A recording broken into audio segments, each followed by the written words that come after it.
stop grumbling. He grumbled that he wasn't polished enough. He grumbled that he was overworked. Most of all, he grumbled about the passengers. I'm ashamed of you, Duncan, said Skarloey. Thank goodness Rheneas is coming home soon. Perhaps he'll teach you some sense before it's too late. What has Rheneas to do with me? Rheneas saved our railway, replied Skarloey.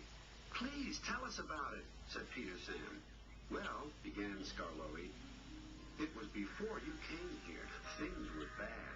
Rheneas and I had to keep the trains running, or our railway would have to close. How awful, murmured Peter Sam. I tried hard, continued Skarloey, but my old wheels ached. Rheneas understood. It's my turn now, he'd tell me. He was often short of steam, but he always struggled to a station and then rested there. I mustn't stop between stations, he'd say. The passengers wouldn't like it. Huffed Duncan.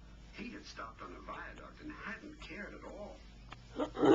Passengers, continued Skarloey, get cross if you stop at the wrong places. Rheneas stopped in the wrong place once, and this is what happened.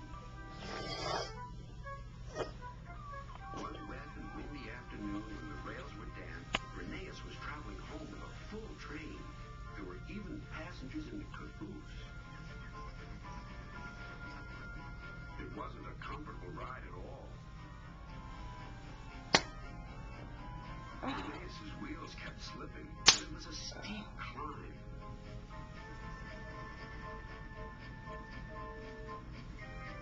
At last, his wheels gripped the rails again. The worst is over, he thought. Now we're away.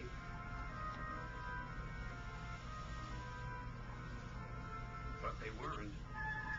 I got a cramp, he groaned. And Rheneas stopped on the loneliest part of the line. His driver examined him carefully. Your valve gear has jammed. We need to reach the next station. Do you think you can still get us there? I'll try, replied Rheneas.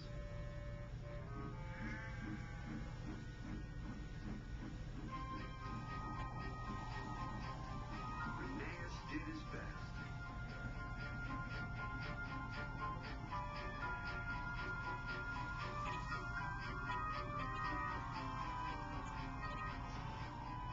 If I fail, he thought to himself, the passengers will be cross and the railway will close. Everything blurred. He was really too tired to make another turn of his wheels, but he did. And another, and another, and another.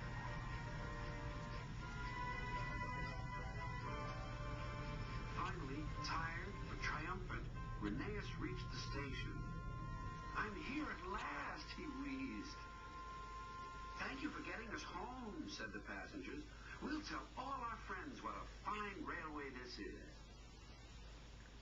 His driver was delighted. You're a gallant little engine, he said to Rheneas. When you're rested, we'll mend you, so you'll be ready for tomorrow. And, smiled Skarloey, Rheneas always was ready for tomorrow. Thanks for telling us about him, whispered Duncan. I was wrong. Passengers are important after all. The next day, Rheneas came home. All the engines were there to greet him. Edward pushed his truck to the siding, where he was lifted onto his rails. This was the signal for a chorus of whistles from engines large and small. Everyone was happy, and Rheneas was the happiest of all. You know, he whispered to Skarloey,